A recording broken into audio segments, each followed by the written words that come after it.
Hey guys, welcome back to Bible Fun with the Dunns. Today we're studying Matthew 24. Let's get started. All right, we are waiting for Jax while he is at the orthodontist. You can see we're tired after school. But we're reading and we're talking about end times in today's chapter. And today's chapter is full of a lot of things that we don't have certainty over, a lot of things that we're not sure about. Jesus first tells about the temple. He's with the disciples, and he points out the buildings of the temple, and basically he says that one day there will not be one stone left unturned, meaning that the temple would be destroyed. Jerusalem would be destroyed. And Jesus goes on to tell about the end times. And he said some signs about when the end times would happen. Jesus says, first of all, be sure that no one leads you astray. And he's told us this through the New Testament. Beware of people who come and try to say that they're the Messiah. Beware of people who come and try to lead you astray, try to lie to you. And he said, be careful of those, because they will be out there trying to do that. He says there will be wars and rumors of wars. He said nations will rise against nations, kingdoms against kingdoms. There will be famines and earthquakes.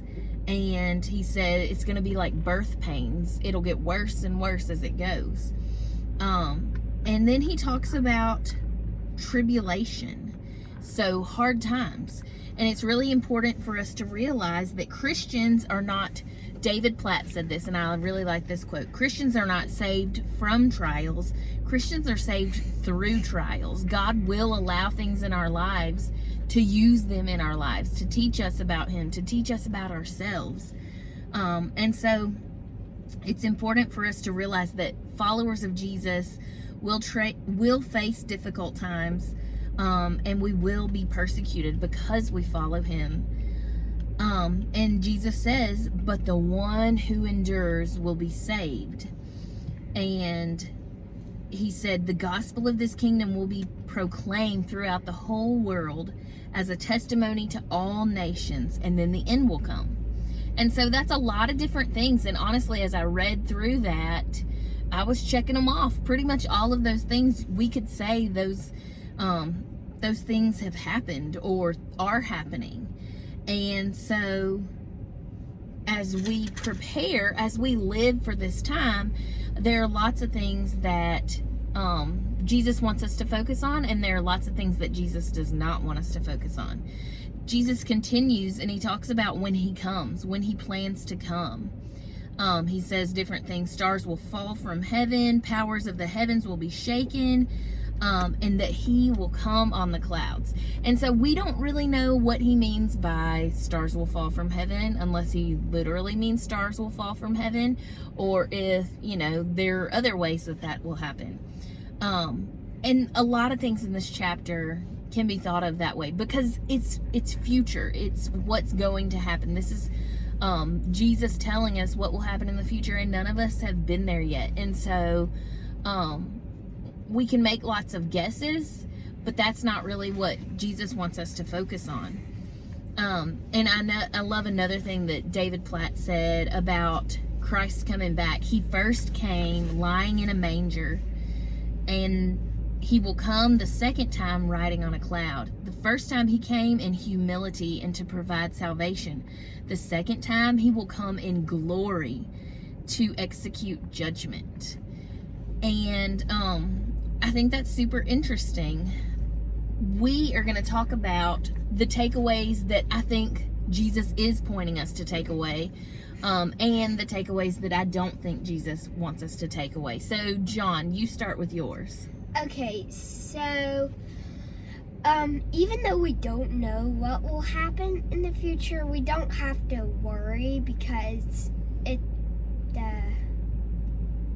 who do we trust in? Yeah, God. Yes. So we may not know these details, but what God does not want us to take away from what he's saying here, he doesn't want us to be fearful. He wants us to trust in him. There are so many things that we don't know, but guess who we do know? We know God, and we know that we can trust in him. He's proven that over and over and over to us. My takeaway comes from the part in verse 42. He says, stay awake, for you do not know what day the Lord is coming. In fact, he tells us he doesn't even know. Only the Father knows. And I think that is so fascinating. I told you I'm studying the Trinity right now. So I think it's very interesting that God the Father knew something that God the Son and God the Spirit don't know. And I'm going to have to dig into that some more.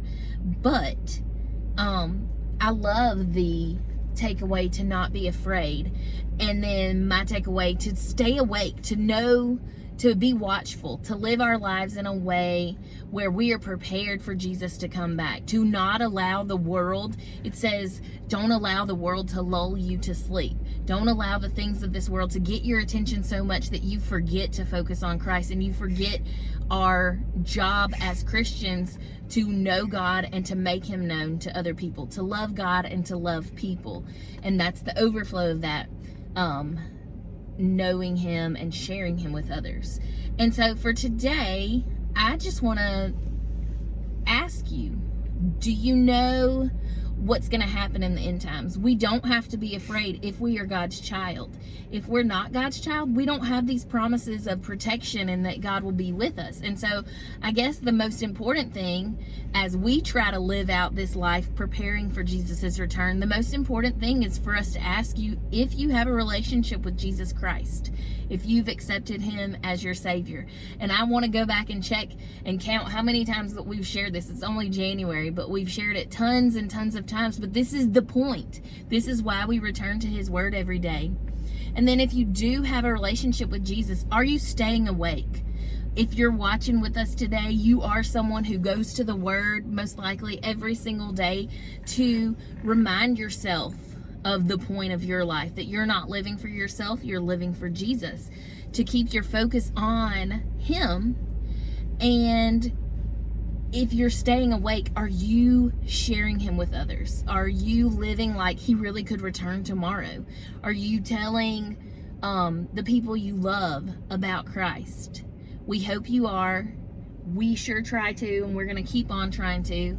And we're praying for all of us in this as we share him with others. Let's stay awake, friends. Let's be alert. Let's don't let anything of this world take our focus off the whole point of knowing Christ and making him known, loving God and loving others. All right, friends, thank you so much for joining us today. We will see you guys tomorrow. Bye. Bye.